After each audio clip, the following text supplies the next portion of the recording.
The National Security Agency, or NSA, has been infamously known for the last decade for spying on Americans, taking their data, and invading their privacy, all for the sake of protection. Is what they're doing justifiable? Is it the right thing to do? Many people complain about this invasion of our amendments, yet still use the resources that the NSA uses to monitor on a constant basis. Two themes to consider when considering surveillance are morality and ethics. Both moral and ethics go hand in hand, but they have different meanings. They both deal with the struggle between what's right and wrong, but here's what makes them different. Ethics are rules or norms that have been built by culture, like the Bill of Rights or walking on the right side of the hallway, whereas morals have to do with one's personal compass and what's right and wrong based on how they were raised. Clearly, the NSA morally believes that taking our data is justifiable, with claims that post-9/11 precautions have made America safer. Can the government justify the surveillance and infringement of privacy that they do? Does this really protect our safety to collect data? The Patriot Act has done its part partially to stop terrorism. However, there are still attacks that occur, causing skepticism over the effectiveness of spying. One source provided by Appalachian State University claims that the Patriot Act has done very impressive things to counter terrorism, including disruption of over 150 terrorist threats in cells, elimination of about 2/3 of Al-Qaeda's senior leadership, incapacitation of over 3,000 operatives, and disruption of 5 terrorist cells across the United States alone. While this does sound impressive, there is a reason why news sources don't praise the NSA for stopping terrorism. Attacks have still happened, even on American soil. Not only that, but our rights as Americans are often violated to prevent terrorism. One violation of our Constitution that the Patriot Act causes is that they can extract any American's medical, financial, library, educational, and other personal records without a warrant. This contradicts the Fourth Amendment, which prohibits search and seizures without a proper reason or warrant.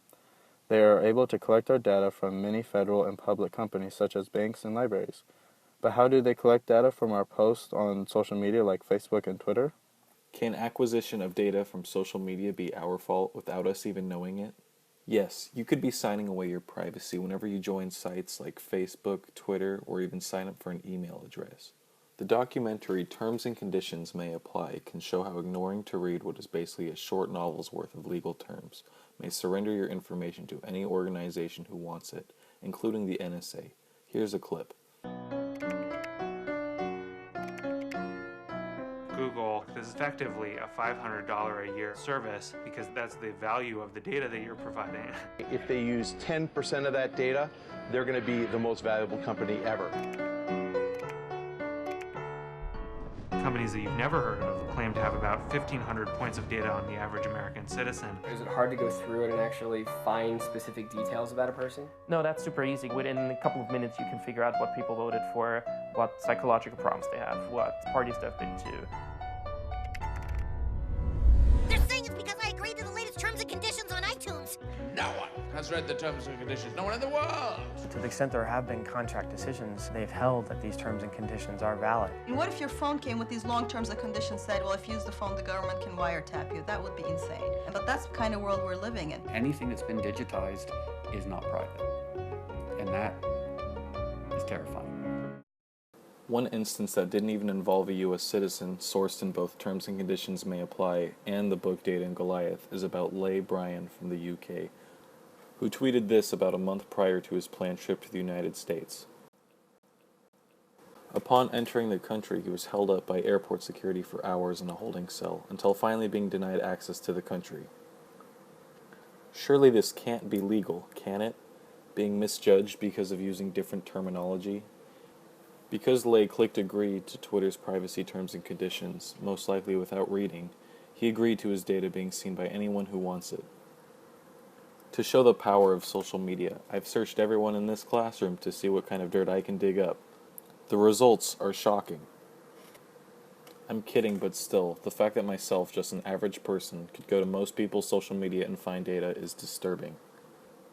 While social media sites are still giving data to the NSA to combat terrorism, they've also tried to be more blunt with their users about what they're doing with their data. What's crazy about social media networks taking data is that they aren't violating any rights given to you by the Constitution. Because you are signing a contract, social media sites are able to take your data, period. Although acquisition of data is something many people find ethically wrong, they don't stop using social media, or telephones, or the internet. It would be basically impossible to live as a functioning member of the United States without these technologies. Our countries become dependent on them. And there is no way to escape the NSA by switching companies, because every major internet and phone provider gives data to the government in one form or another. Because of this, the power of the government has nullified ethics, causing us to have to trust them based off of the necessities they provide. The following clip is from the show South Park and satirizes NSA surveillance as if they are like Santa Claus, watching over children. Good night, government.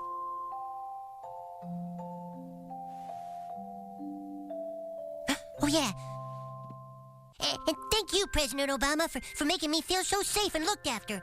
And if it wouldn't be too much trouble, I'd really like to get a puppy for Christmas this year. Night, government. This clip does a good job showing the dependence we are forced to have on the NSA and the actions of the government. To conclude this presentation, we chose a song that fits perfectly into the topic of surveillance, and also the themes of morality and ethics. This song has been covered thousands of times by many well-known artists such as Bruce Springsteen, the Jackson 5, and even Miley Cyrus. I give you John Frederick Coots's 1939 hit, Santa Claus is Coming to Town.